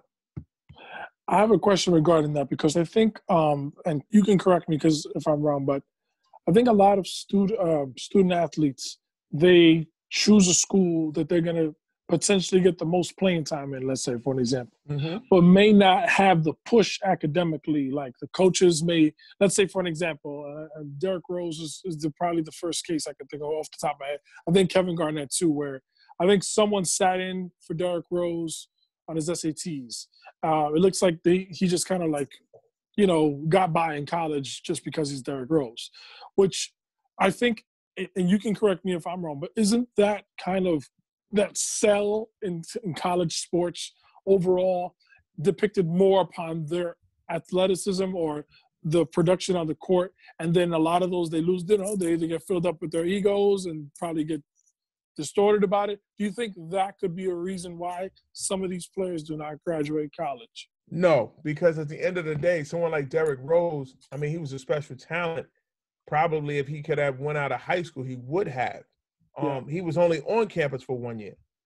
It's not about, the alleged rumors of someone taking the test from. It's not about that. It's what does it mean to you? It's what does it mean? What does an education mean to you? If you know that you may not be in that lane where you're going to make $250 million off a shoe deal, and the education does not matter, or you can pay someone to have that education to make those decisions, whatever. But it's all what it. My mom didn't have a degree. My pops, he worked on Rikers Island 25 years. He didn't have a degree. So it's something of putting the joy and the smile on their faces. I knew the first smile for my mom to know that she wasn't going to have to pay for me to go to college was huge. You know what I'm saying? She worked at Bellevue Hospital for 41 years. You know what I'm saying? So it's one of those situations where it's like, what does the education mean to you? I, as an adult, and of course I think different now because, again, I have my own kids, but it's not too far off of how I thought when I was younger. What does it mean to you? Because it does mean something. Don't let anyone tell you, oh, man, that degree don't mean nothing. Do a lot of people get degrees in fields that they don't work in? Sure they do. Tons. We know that. That happens all the time. But at the end of the day, me and you can both be on a job, and if another opportunity presents itself, the first way they're going to box you out is say, yo, do you have a degree? Oh, you don't? Oh, you can't get that. We could be doing the same thing. We could be doing the same exact thing, but they're literally paying me double what you make because what? I have that piece of paper. So it's one of those things. Shout out to your mom, by the way. My brother and I, we were both born at Bellevue Hospital. So really, yeah. Not and you know what? She worked in labor and delivery too. She might have maybe. I got. I'm gonna look at my my birth certificate. I think it might name the doctor, not the.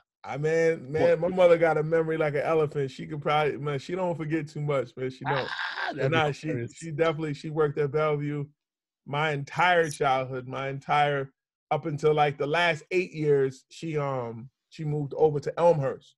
Okay. Which was closer to Lefrak and closer to Queens. So Elmhurst is going through it right now with all the. They trying to call people back. I heard. Yeah. Which is unfortunate. And prayers to everyone going through their own COVID trials and tribulations up in New York. It's just definitely been a devastating thing, and affecting so many people. So. Absolutely.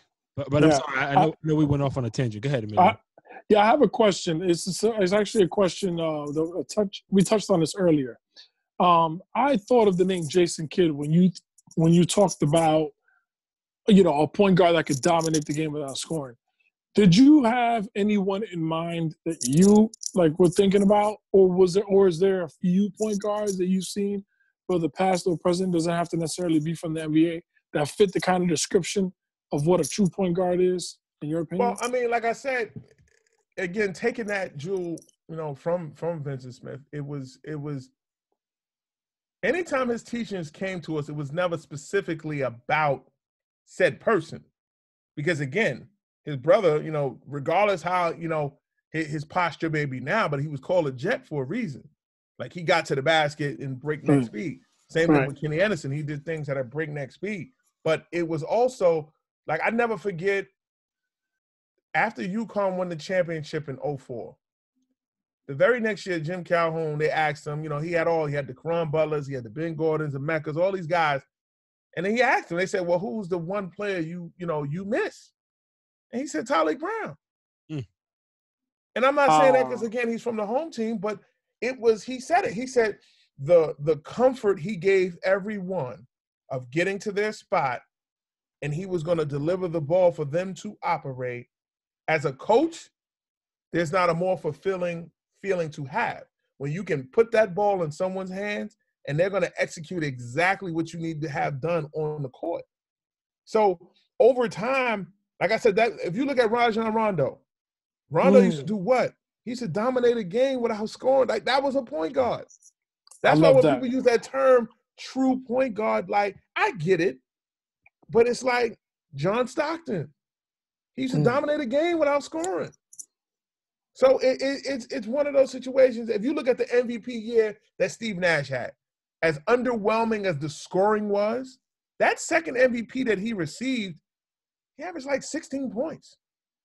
But they had the best record in the league, and he dominated the game without scoring. So as much flack as he gets that, Shaq should have got it, Kobe should have got it. I mean, there's politics to the NBA MVP if you understand it and you know it, how to get it. Your team got to be winning. You better be one of the top two teams in the league, And usually the best player on that team is going to get the MVP. There's been exceptions to it, but that's not how it works. I have a quick question regarding John Stockton because he's interesting to me for a lot of reasons. The major one is I look at today's point guard, right, and they're mostly scoring point guard, Do you think that John Stockton had the capacity to kind of be like a modern-day point guard in terms of being a big-time scorer if he really wanted to? No, because I don't think that was in his DNA. I mean, you talking about he had some of the highest assist averages in a year ever, all time. Like, he's got to have, if the top 5, Stockton may have 2, if not 3 of those years of the highest assist averages for a year. That's just what he did. And I think in his own greatness, even if he was playing now, his numbers might be astronomical now, and he would still just have that dominance on passing the basketball. Right. You know what I'm saying? And it wasn't just the pick and roll. I mean, he knew how to get in the teeth of the defense, make the right reads with a proper crisp pass. You know what I'm saying? You got a lot of his assists, like they said, did come from the mailman and someone filling the lane. But now with the extra high level of shooting now, can you imagine him playing with a Klay Thompson? Like, come on, like he now he's getting assists at the rim and he's getting assists from the outside. Right. You know, he was feeding guys like Mel Turpin and Carl and Mark Eaton. Can you imagine if he has a sniper like a Ray Allen or Reggie Miller or Klay? Like, come on, his numbers would be through the roof. So I always think when it comes to comparing great players for me, and it's just another jewel that I learned from my mentors, I don't think anyone would be diminished. They would just accelerate to the time. They would just adapt to the times. So when we look at Bob Cousy in the 50s or the 60s and people say, oh, man, he only dribbled with one hand. Yeah, and he was great at doing that at that time. Yeah, that was Trust and believe if he played in the 70s, 80s, or 90s, he would have adapted. His greatness would have adapted. So I can't take away anyone's greatness from their time. It was just their time. It is what it is. I love that. I love that because too many of us want to compare errors. My brother and I have a mutual friend that always says, oh, I don't count Bill Russell and Will Chamberlain. Wow. And I'm like, I always think to myself, like, that's kind of stupid. Even Kareem Abdul-Jabbar, which I want to throw in there, which I think, in my opinion, I think he's the greatest center of all time. I favor Olajuwon. You said player or center? Center. Player. Okay, you're saying player. You're saying player. Player. Right. All right. But go ahead. He from the school of G. Moody also. Yeah. Okay. No, I ain't mad at that. Like, it's tough to argue with the man's resume. Like, he dominated college, dominated NBA. Like, what more do you need? And the point being is that people don't regard him when they talk about the tops. Like, they're not looking at these 3 particular centers. And I'm like, guys, like, you're not just great one, in your time, and then you can't be great in another. That doesn't make any sense. Like, the only exception, and I'm gonna throw a name out there. You tell me what you think, right? I know the game of the center today, right, is much different even than in the 90s and years prior. If we had a Shaquille O'Neal today, do you think he would adapt to the game or the game would adapt to him? In today's game, I'm talking about right now, Shaq coming out of LSU. In your opinion, he would have adapted. I mean, he was great in his own space. I think you got to remember something now. The Shaq from Orlando to LA, because of the way that the league was played, because it was still a very physical game, Shaq put on some weight. Right, started getting stronger. He started carrying that. Like that early, like that was a scary Shaq. Like I ain't talking about the 3-peat Shaq. Like them years that they were actually losing in LA, and I think that was the first 2 or 3 years, that physical being of Shaq was scary. Mm-hmm. That was the year when he threw what's my man from he went to Yale. Oh man, Chris Dudley. Yes, Chris Dudley. I knew you were gonna say that. Those years, Shaq, they didn't win it. That was a scary dude. Yeah, so my thing is like, he would have adapted because, like the Orlando Shaq, he was still slim. If you're talking about coming out of LSU, he could have just stayed that frame. But what I want you to tell your boy who likes to disregard, no, this is a real one. Okay. I can add this and you can remix it however. Okay. Find out who he believes in, right? You mean Jesus, Allah, or If he believes in God, Jesus Christ, Allah, whomever in his holy realm of who he believes in, just ask him. You didn't see Moses. He split the Red Sea, right? You believe that, right? So you can believe that, but you don't want to believe what came after him. So don't disrespect the grace just because you didn't see him. That, to me, that's a weak cop out to me. That really, like, on a serious note, like, that's a weak cop out. I agree. I didn't see him, and man, they didn't play. No, because especially when you talk about Kareem, like, I did the homework on it. Like, the amount of centers that Kareem had to go against in his career. Like, I got footage, and I'll tag you on it. Dribble and Dime. I'm gonna tag you on Instagram with it. They got highlight footage of Kareem at 37 years old in the NBA All-Star game getting double teamed. Now think about that. Yeah, that's tough. Like, how you 37? You're an old man getting double teamed in an All-Star game. I've never seen Mike get doubled. I've never seen LeBron get doubled. I've never seen Isaiah, Dominique. I mean, Kobe, T-Mac, Tim Duncan. Like, we can run. I've never seen nobody get doubled in an All-Star game. And he's still getting it, surveying it, and hitting it with the hook, going over the right shoulder. You can call it what you want. It's going over the left shoulder, and you're going to take it. So hold on, Dan. We didn't talk about BIR, and we approaching almost the end of this episode. So I really want to spend some time talk about how it came to be and what you're doing with it. So basically, in my travels, when I moved to Houston, I was completely away from the game. I wasn't hooping, I wasn't coaching, I wasn't doing anything. I was actually a juvenile probation officer, and I was traveling. I was fortunate enough to travel around the world. I was going to different countries, different places, different continents, just taking in life. I was young. I didn't have any kids. I didn't have a wife. I didn't have a girl. Nothing. I love women, but at that time, I wasn't committed to anyone. So, I mean, I was pretty much an international gigolo, if you want to call it, for the lack of a better term. Yeah. But every summer at that time, I was 2008, 2009. I'm meeting my good brother Kamani Young out in Las Vegas. This is when, Vegas was definitely rolling. It was the epicenter of hoops. And he had some really good players. He had Javon Pinkston. He had Corey Edwards. He had Ashton Pinckney. He had Devin Collier. He had all these guys on his team, and his New Heights team was really good. One year they upset Tristan Thompson and Corey Joseph. They were considered the number one, AAU team at that time in the country. Beat them. Beat a DC group. They had Quinn Cook was younger. I'm trying to think of I want to say Marcus Thornton or one of those guys that went to Duke. But to make a long story short, it dawned on me how there were no one evaluating that looked like us three.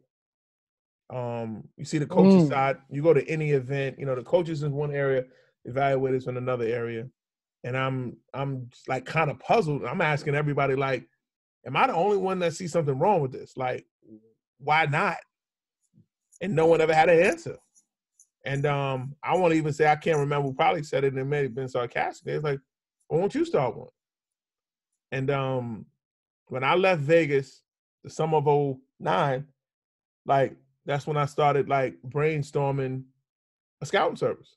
And I'm just like, why not? Like, when I look at my history, guys I came up with, I mean, my peers in the city, whether it be Ron Artest, Speedy Claxton, Lamar Odom, Eric Barkley, Raheem Johnson, Reggie Jesse, like all my peers, Ramel Lloyd, Bevan Robin, Chudney Gray, these are all my guys. When we see each other, it's a family reunion. It's guys that we still speak to this day. It's guys that when we see each other, we know each other for basketball. Like growing up in the dwellings that we've come from, there's typically three type of people. There's a dude that's on the block getting money, and from knee high to a grown adult, they known for getting money. There's the second guy who he was known for having all the girls.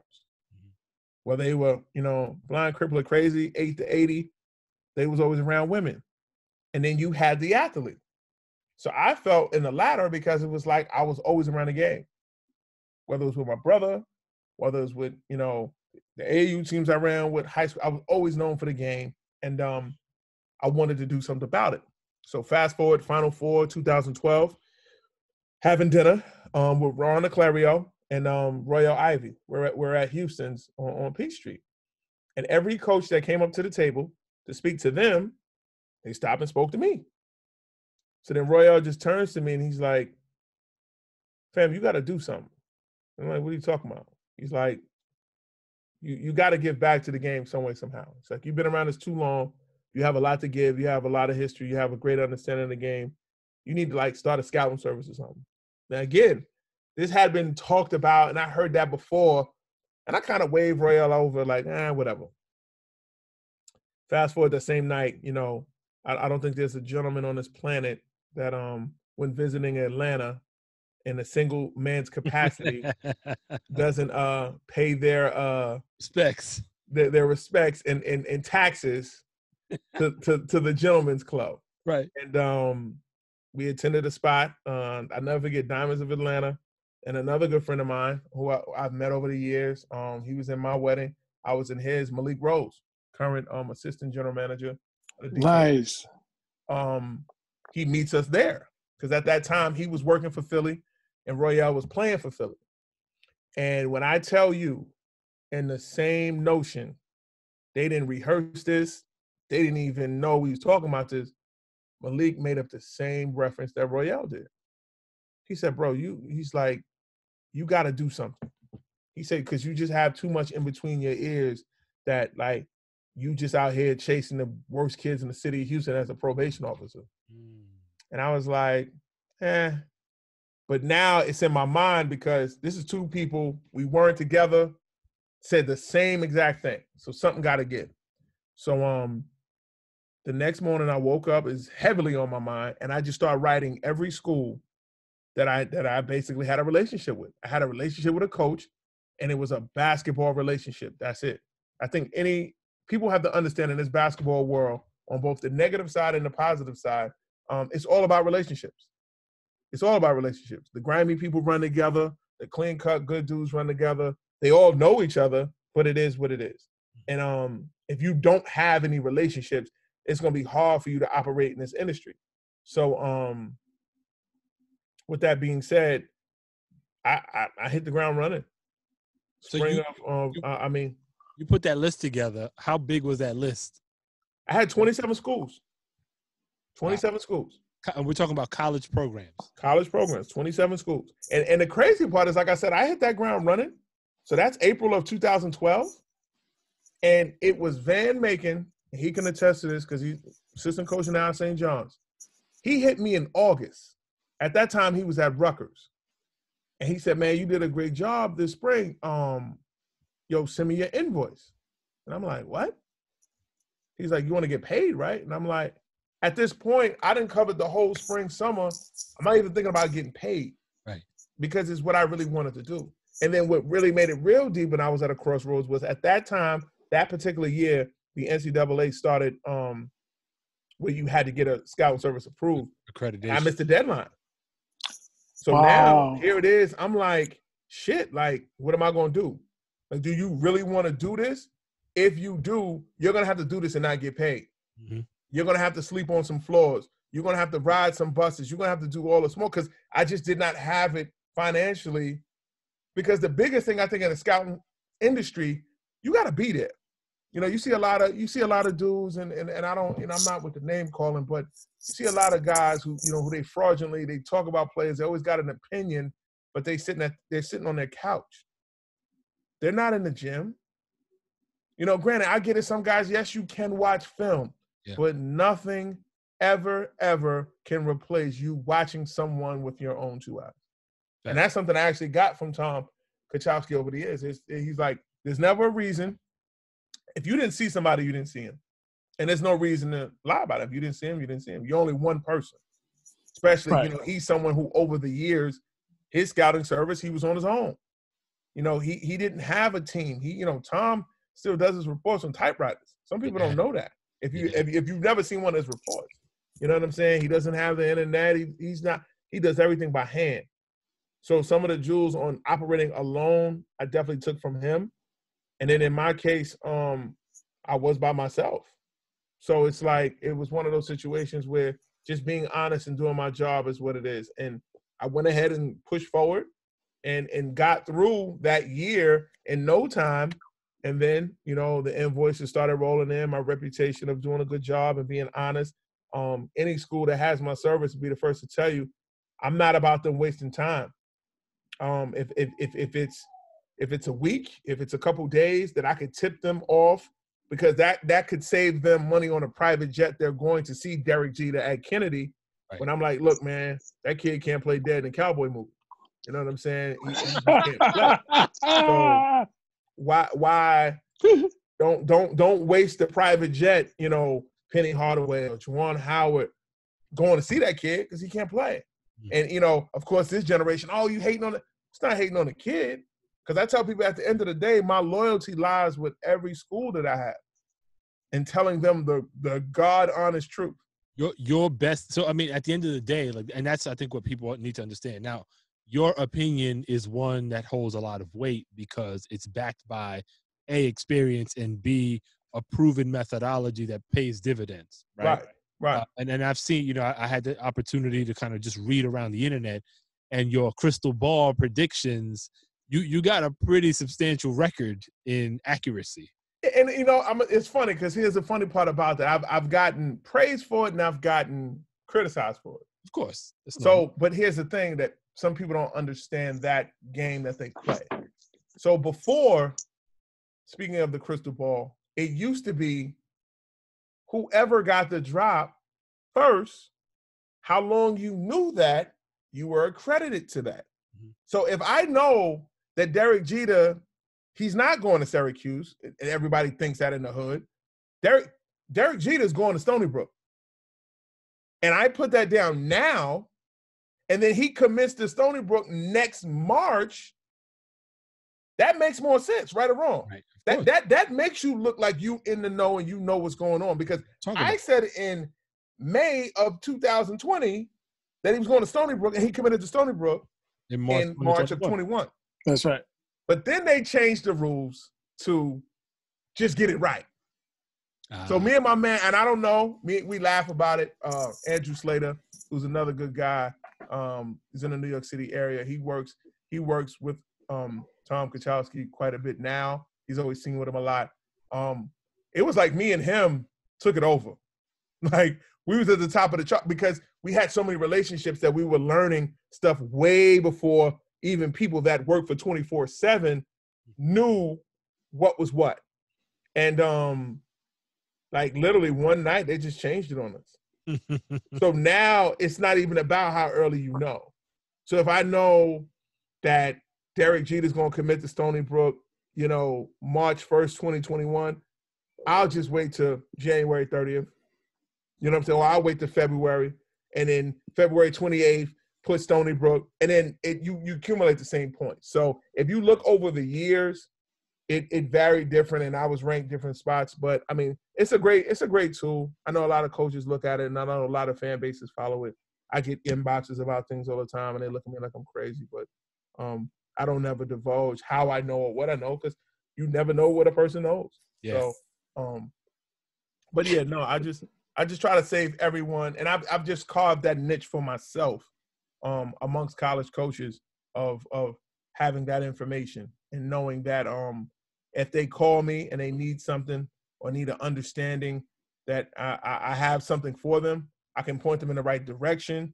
I can give them clarity on a lot of situations, and then just my network of relationships, whether it is New York or whether it's Texas, whether it's Atlanta, Florida, California, has afforded me the fortunate lifestyle that I have, and I'm thankful for that. You know, people think it's one of the biggest things, and I tell anybody aspiring to have a scouting service, like, I don't have to deliver anybody.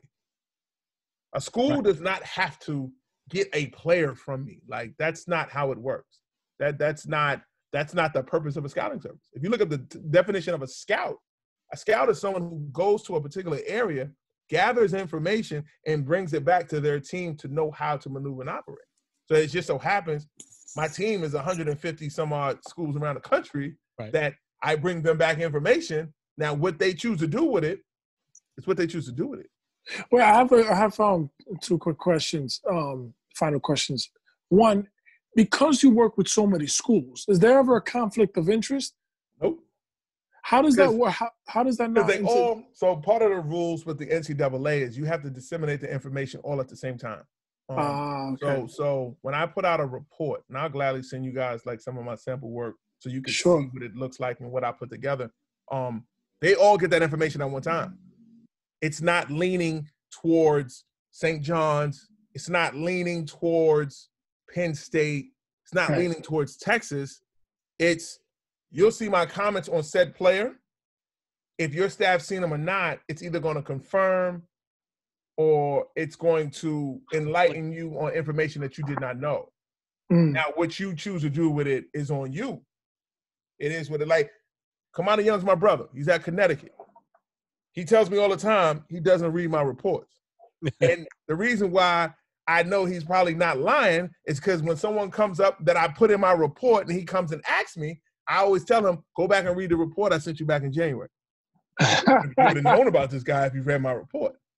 But there's somebody else who, when I put that report out in January, they'll call me instantly to say, yo, how good is that kid Samson Johnson at the Patrick School? How good is, Alan A.J. Griffin at Stepinac? It's those type of things. So, it's not a conflict because what you choose to do with it and how you choose to move, it's on you. It's not on me. But the purpose of me sending that information, getting it out to the proper channels, that's my job. That's all my job is. Go ahead. You had another question? I just have one. My final question. The reason I'm asking this question is because you named Kareem Abdul-Jabbar as your, the best player of all time. What is rounded out for me, your next 4 top 5 players of all time in your opinion? I mean, I think it's just you just go by the best at each position. Okay. I think Magic is the best point guard. Michael Jordan is the best shooting guard. LeBron James is the best small forward. Tim Duncan, best power forward, and Kareem is the best center to me. I don't, You was a weasel, son. You did amazing right now. You answered that shit amazingly because. Well, no, I want to go back to even add, because again, whether it's the conversation with your homeboy that wants to argue about Kareem or whomever, this is something. And I had this conversation, and some people y'all might not even like it when I initially say it, but just hear me out. Okay. Any of those top 5 conversations, whether it's rap, whether it's hoops, football, baseball, whatever. First and foremost, to get to an answer, you have to set a criteria. Okay. Because if not, it's always going to be preference. Yes. It's always going to be preference. And you can't argue that. Also, what comes with that, when people are quick to say, well, it's my opinion, is I can have my opinion. And this is the thing that people may not like when I say this, but it's true. Your opinion can be wrong. Here's my point. Where's your origin? Where are you from? The Bronx. From the Bronx. No, but like, where's your family from? Dominican Republic. Perfect. Yeah. You guys have probably been there countless times. Right. If I go to DR one time and I say I hate it, it was whack. The food was corny. The women was whack. The food was whack. That's my opinion, but I don't have enough information gathered that you guys been going your whole life. Right. So I tell people all the time, when you scream that, but it's my opinion, your opinion can be wrong based on the information you gathered. Now, if I go to DR 10, 12, 15 more times, now I have a better grasp and understanding of what I didn't like, why I didn't like it. And now it helps you still not like a better opinion. Yeah, exactly. You still not like it, but you'll have facts supporting from your Exactly. Instead of just a small sample size of, it's whack, blah, blah, blah. So when people always hit me with but it's my opinion, I hear that. But opinion is not an emotion. You don't wake up with just your opinion. You wake up and you feel a way because of something. Right. You can't breathe. You can't, it can be anything. You have a headache. It's reasonings behind that. It's not just cause. So when people always get into those arguments and they go to move it, but it's my opinion, That's true. And I'd rather you say that's your preference because your opinion could be wrong. Now, just tell me it's your preference. But if we sit down at the end of the day and we create a criteria, there'll never, ever be another argument about top 5 anything. Because, like, when you break the criteria down, when I said about Kareem being the best player ever, he was dominant on all 3 levels without peer. Yeah. You I can't argue that. Like he's won more championships in college than he lost games.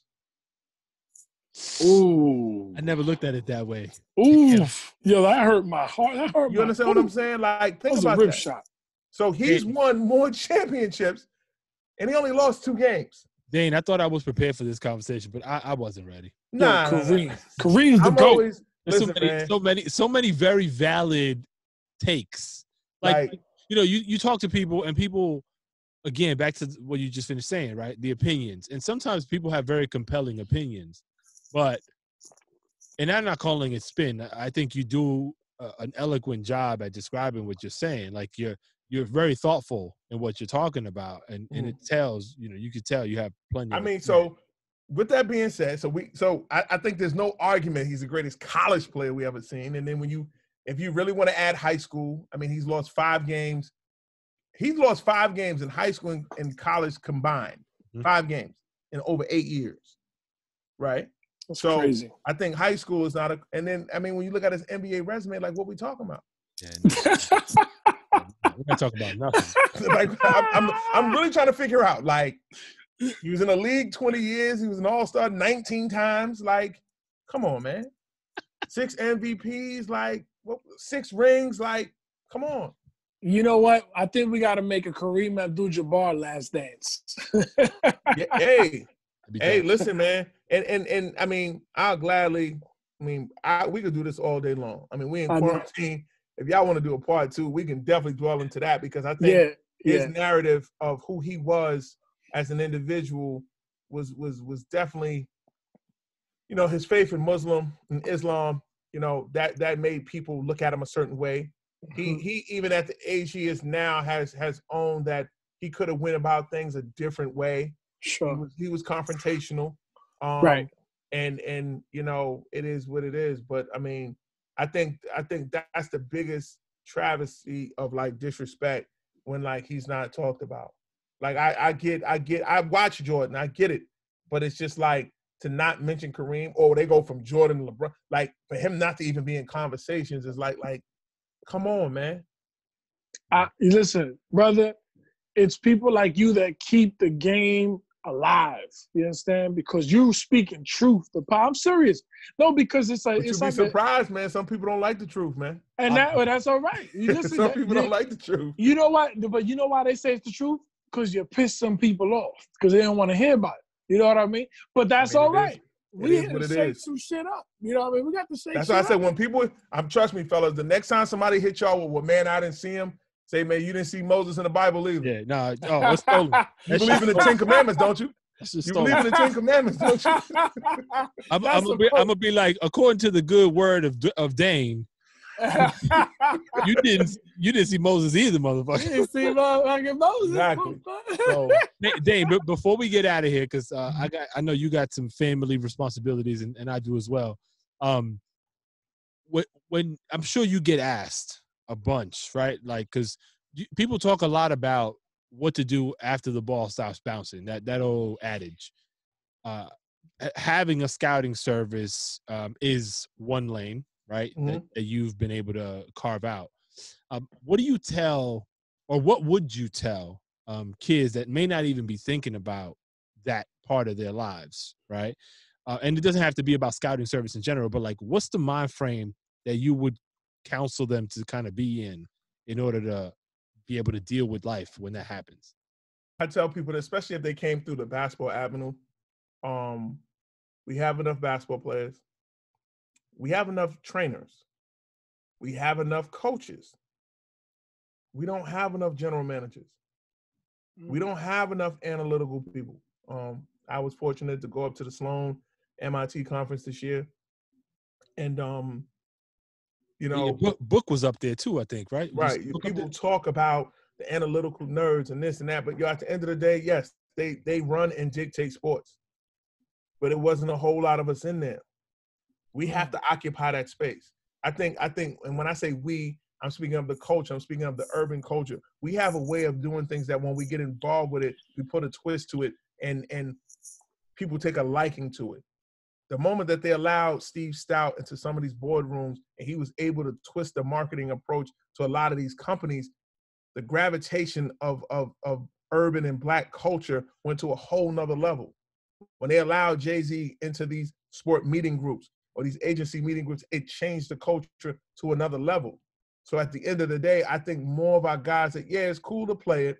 I salute anybody that plays it. I always say you play the game when you're supposed to, when you're in high school and you're in college. But as you start going beyond college, like start thinking beyond the player.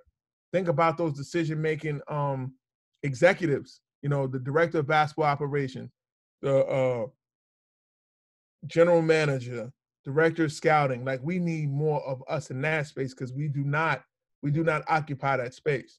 So, you know, we having so many travesties in the world today. We had the situation down there in Georgia where the gentleman, you know, was killed for jogging. Yeah. And when you look at the judicial system and the gentleman was let go because he, you know, he worked with the district attorney, we need people in those spaces. We have to get over getting mad at the cops because, okay, they're going to get arrested. Like, so what? George Zimmerman was arrested too. We see how that turned out. So my thing is, I think for more of our young brothers and sisters is, you know, when you get, even if you get into coaching and you become a basketball operations person, don't think your goal is to get to the third assistant, second assistant, and head coach.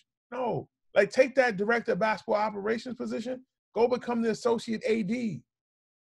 Because as powerful as what's so crazy is, and this, it's not far off, but as powerful as Coach K is, and he's probably one of the most powerful people in sports, but that athletic director, Mr. White, and I know him because his son is the head coach of Florida, but he's one of the most powerful people in college sports as well. Mm-hmm.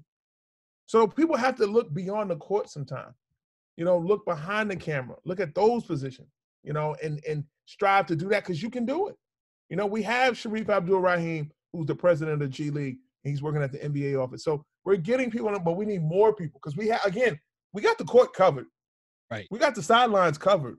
We need people upstairs in those suites. We need people in those boardrooms. That's what we need. So that would be my motivation to some people to say, yo, and it's a sexy job too. You know, it is a sexy job. So, I mean, it is what it is. That was beautiful, man. That was beautiful, beautiful, beautiful way to wrap this thing up, man. I appreciate that. I appreciate you guys having me.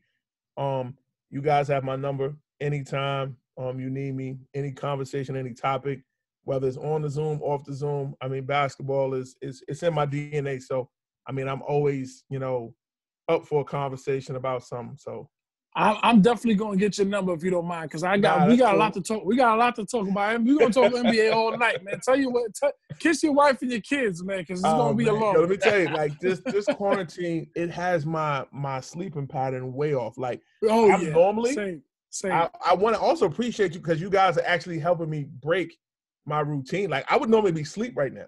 Wow. Get out. I would be knocked out sleep. I'll wake up like 9, 10 o'clock and then be up all night.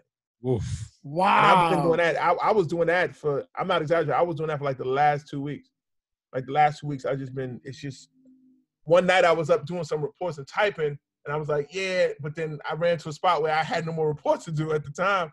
But then now I'm staying up every night. So, but no, yeah, man, I'm here for you dudes, man. I'm here for you at all times. I appreciate, like I said, the time and the energy you guys brought. This was definitely dope. Thank you, bro. Yo, likewise, man. Thank you. All right, you be good. All right, boy. Take care. All right, take it easy, man.